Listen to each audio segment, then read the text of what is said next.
after I click start, it's like a 5-second delay or something. All right, good. My bad. I clicked start too. Hey everyone, welcome to another episode of On the Record with me, your host, Tone Vays. And we are doing an episode we were supposed to do a few days ago, but due to a scheduling malfunction, we are bringing it to you today. So I'd like to welcome my guest, Richard Hart. Go ahead and say hi, Richard.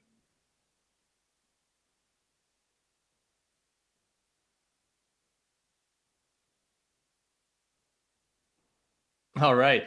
Of course, I don't really need to introduce myself. I've been doing way too many videos lately as it is. We're going to jump right into it. I'm going to try and keep this to an hour or so, but probably not going to happen.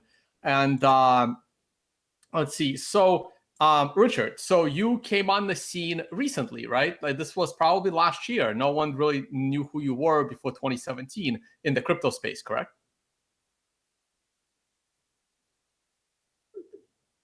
Public scene, like YouTube and Twitter followers, like public scene.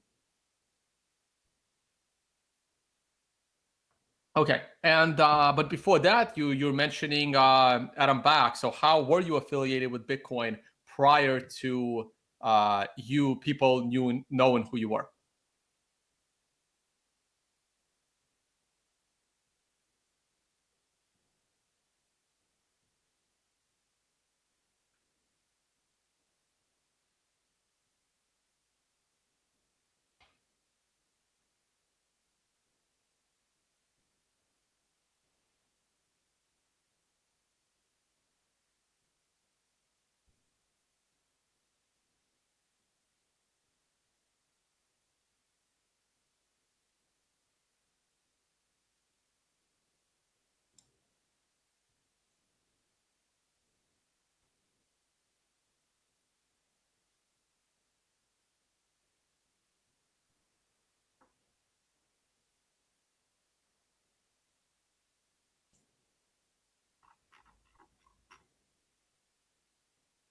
All right.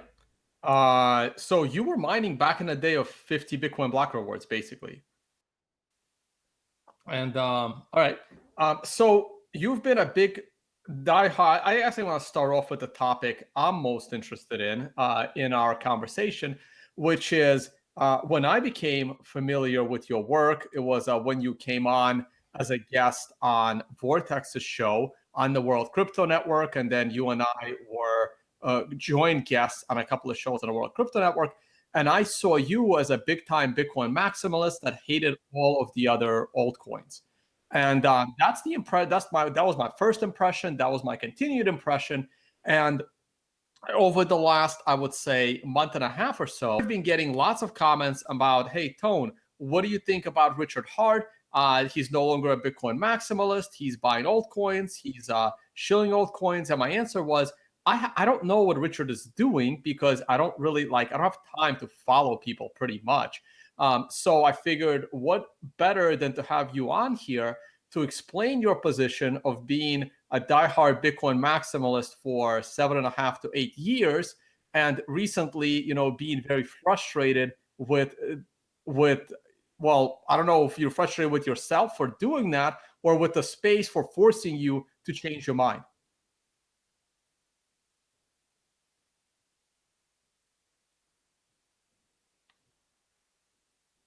Okay, yeah. So that was the other question, right? What is your definition of a fork? Because some people think Litecoin is a fork, or you're taking it to Bcash.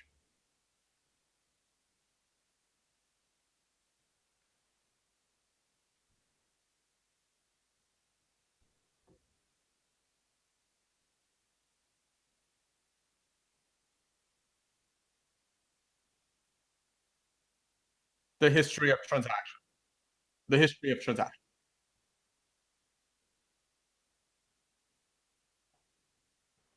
In the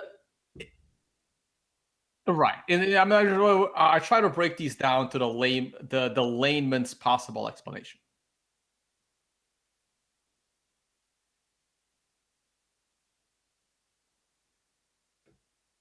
That's not good.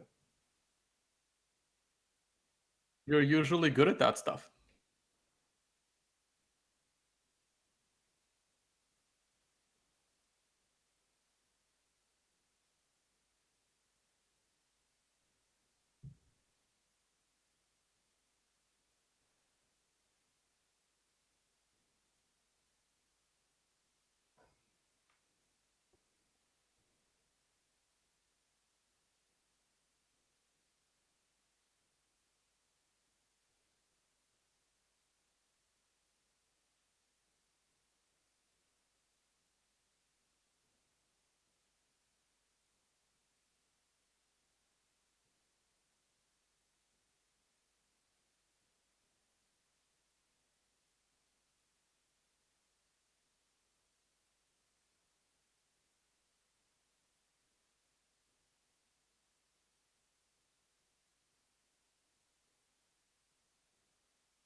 I can disagree with that. I can debate that a little bit. So just like with Bitcoin and with altcoins, yeah, the first batch of these what are we calling them again? The hard forks one besides Bcash. So and all the ones going forward, I don't understand. I'm not scared of anything else because the guy with the biggest megaphone is Roger Ver with Bcash, and you're not going to get a bigger megaphone guy trying to promote your fork.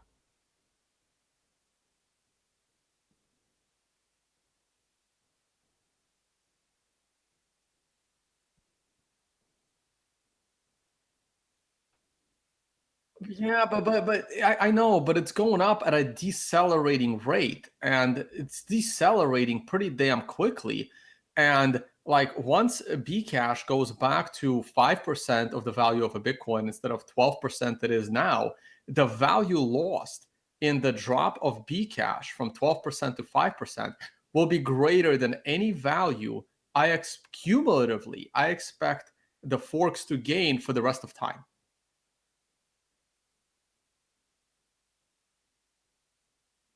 Yeah.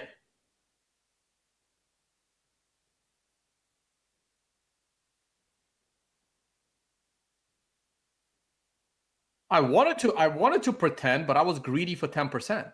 I'm pretending all the other